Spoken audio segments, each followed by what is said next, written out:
এবার ভারতের গোবর গোমূত্র গবেষক পাচ্ছেন পদ্মশ্রী পুরস্কার। বিজ্ঞানীরা যেখানে ক্যান্সার, কোয়ান্টাম আর মঙ্গল গ্রহ নিয়ে মাথা ঘামাচ্ছেন, সেখানে ভারত দেখিয়ে দিল গোবর গোমূত্র আপনাকে পদ্মশ্রী এনে দিতে পারে। এই ঘোষণার পর দেশ জুড়ে শুরু হয়েছে এমন এক বিতর্ক যেখানে মাইক্রোচিপের চেয়ে বেশি আলোচনায় এখন গরু। বিস্তারিত থাকছে ডেস্ক রিপোর্টে। এবার ভারতের গোবর গোমূত্র গবেষক পাচ্ছেন পদ্মশ্রী পুরস্কার।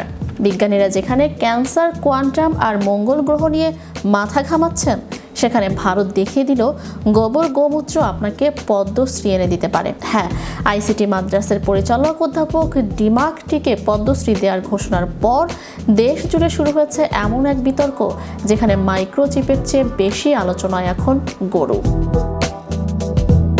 শিক্ষা এবং গবেষণায় আবেদনের জন্য এই পুরস্কার পেলেও ঘোষণার সঙ্গে সঙ্গে সামাজিক যোগাযোগ মাধ্যমে ভাইরাল হয়ে গেল তার সেই বিখ্যাত তথ্য। গোমূত্র নাকি অ্যান্টিব্যাকটেরিয়াল, অ্যান্টিফাঙ্গাল আর প্রায় সব রোগের ওষুধ। কেরালা কংগ্রেস সঙ্গে সঙ্গে এক্সে ব্যঙ্গ করে লিখল, গোমূত্রকে বিশ্ব মঞ্চে নেওয়ার জন্য অভিনন্দন। গত বছর অধ্যাপক কামাকুটি দাবি করেছিলেন গোমূত্রে এমন সব গুণ আছে যা ইরিটেবল বাওয়েল সিনড্রোম সহ নানা রোগ সারাতে পারে।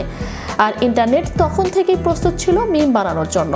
পদ্মশ্রী পাওয়ার পর তিনি বললেন, এই সম্মান একার নয়, সম্মিলিত প্রচেষ্টার ফল।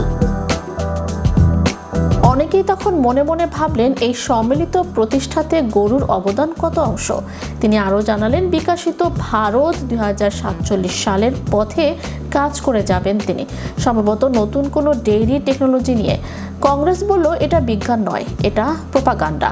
তারা অভিযোগ তুলল, মধ্যপ্রদেশের পঞ্চগব্য প্রকল্পে গোবর গোমূত্র কেনা আর ভ্রমণের নামে কোটি কোটি টাকা উড়ানো হয়েছে। অর্থাৎ গরু শুধু দুধই দেয় না, বাজেটও খায়।